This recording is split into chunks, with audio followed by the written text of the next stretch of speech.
Good morning and welcome to Mickfield Hostas. Here we are in Tunnel 1, which is our sales tunnel. And what I thought I'd do for you this morning is to go through producing hostas in hanging baskets, the various pros and cons and a few hints and tips on how to produce them. Those of you that have seen us on the show circuit for the last couple of years will be familiar with the frames and the hanging baskets because it's been something I've been wanting to do for a long time. And they do look stunning, even in the spring at the moment when they're not fully out. What I'll do is I'll go through the varieties I've used here shortly, but what I thought I'd do first is cover the nuts and bolts of putting hanging baskets together. And the two examples that I've got here are a plastic basket I bought very cheaply. They've gone up in price since I started showing these, strangely enough, that I bought from a well-known online retailer.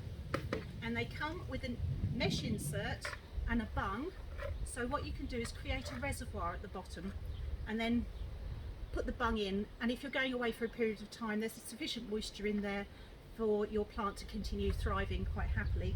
I don't tend to use the bungs, I tend to let them drain and only really need to water once a week, so they've been really good, and I would highly recommend plastic hanging baskets over things like this, which are the coir lined. They're much bigger and you can get much more in, but the coir tends to wick moisture away, so you do have to water much more frequently, and hostas don't really like being overwatered.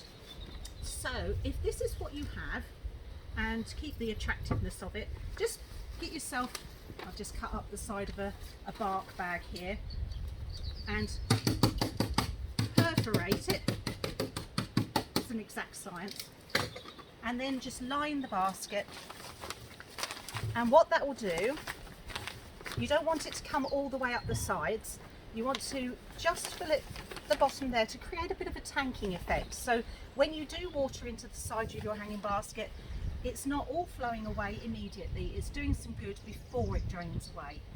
And with coir, the advantage of coir is you can actually stick it in a water reservoir and just let it soak up naturally. But as I found using these baskets, they did dry out rather too quickly for hostas and they don't really like it too much. Obviously another important point is you don't want to put hostas in hanging baskets in full sunshine because they will dry out very quickly, and quite often you have little windy spots in the garden. Obviously these swinging around will dry out and not look so good if they're swinging around. So I would always advise to put your hanging baskets, your hostas in hanging baskets in the shade.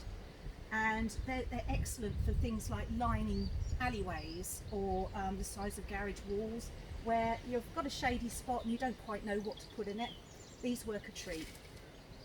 Okay, so I've just one last, put that out of the way for the moment, one last plant to put together for my display of these little brown pots. I was going to take that one off shortly and talk about that a bit more. So I'll just pop this together. Now I'm using parent plants from our national collection here, so I've got a head start.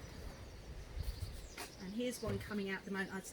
This is a branch of the genus I love. It's called Gumdrop, this one, but they all come from one called Gold Drop, which is a golder colour, and then tends to turn, it's viridescent, so it tends to turn slightly greener during the season. Now, to get that same effect, what you can do is plant in multiples. So I'll show you again with some examples in a moment. Obviously you're not going to be starting out with mature plants, you'll be starting out with sales plants, but if you plant in multiples of 3, then you can create the similar effect quite readily.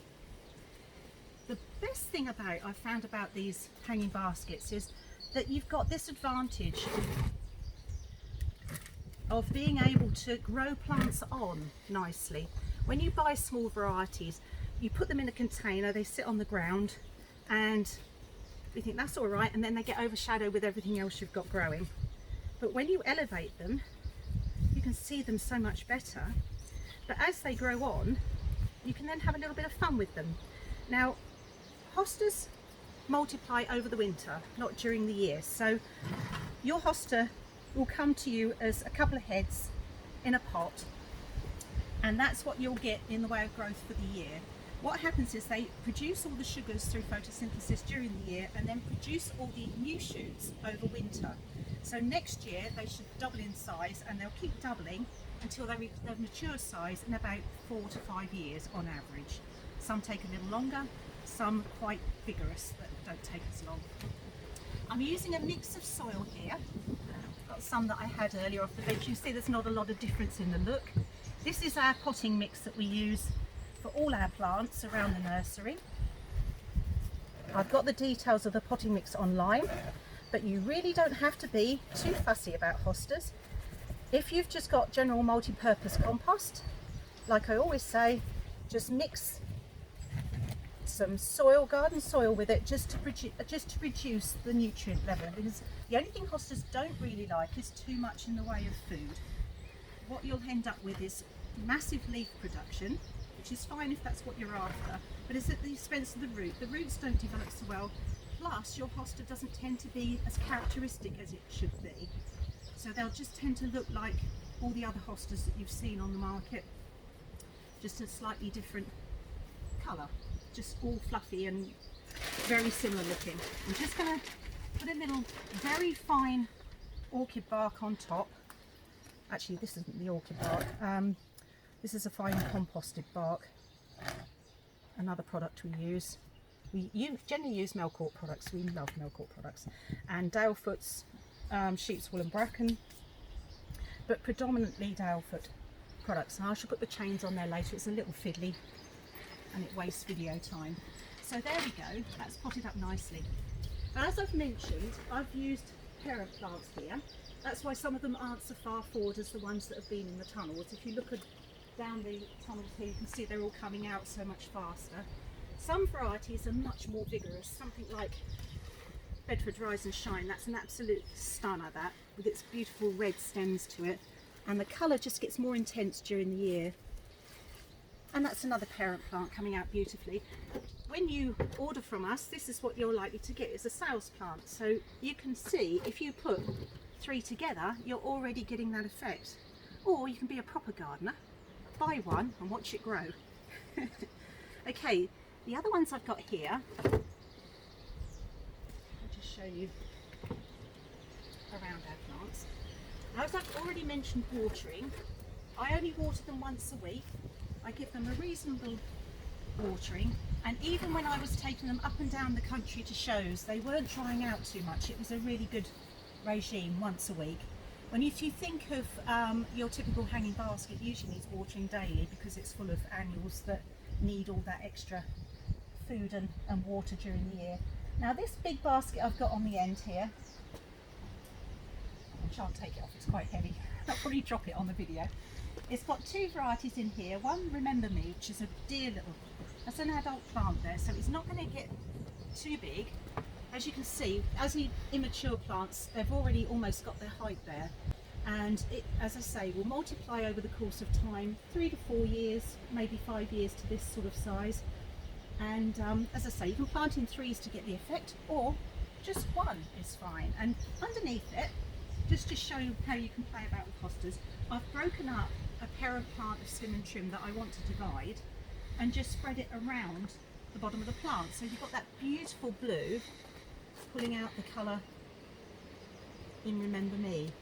That's Slim and Trim is a beautiful little plant to use for edging other plants because it helps, it gets much more intensely blue during the season and it helps pull out colour. And it grows very, very well. It's one of those few that will probably be mature size in about 3 years. It multiplies up brilliantly. I haven't put Gumdrop's label in. There we go, there's Gumdrop. And what I'll do is I'll walk you around the plants here that I've used. Now, some of these I have already, in fact, I've probably used all of these in shows through the year. If you go on our website and look at the videos, I've got various access points to the videos, and I've also got them on YouTube, and you'll see them all out in their glory. And what I'll do is I'll come back later and do another video later in the season to show them all out. So I've got Ops here, which is a dear little one, and the margins on that go whiter, and it will obviously open up, and it's I actually like it this time of year. I'm quite a fan of when they all come out in their spears looking like asparagus. And then I've got Blue Mouses, which is yet to open up. Now, both hops and blue mouses would be far too big. If I had parent plants, I wouldn't actually be able to, mature parent plants should I say, these are parent plants, I wouldn't be able to fit them in a basket this size. But it's a great way to bring on your plants and then to the point where you can divide them and put them elsewhere in the garden.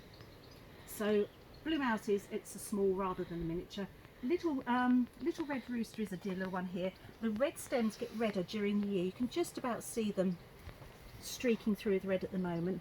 It's got a lovely dark leaf and a nice twist to it, but it's rather dear, but that's actually a miniature that. Round here I've got one called Gingy, which is a beautiful spot of lime, and this end of the year it's more limey, and it tends to keep its colour during the season, whereas some like lemon lime turn more viridescent, so they turn greener as the season goes on. And then, as I mentioned, the gold drop part of the family, this is one called Abby. Now Abby and Amy Elizabeth are reverse colorations, so Abby has the chartreuse edge with a bluer centre and Amy Elizabeth is the other way around, but they develop their colours during the season, so right now they're quite subtle and they'll get much more vibrant as the season goes on. Then, along with Remember Me, there's a bit of bling going on here. Now this is going to be quite stunning when it comes out. This is called Little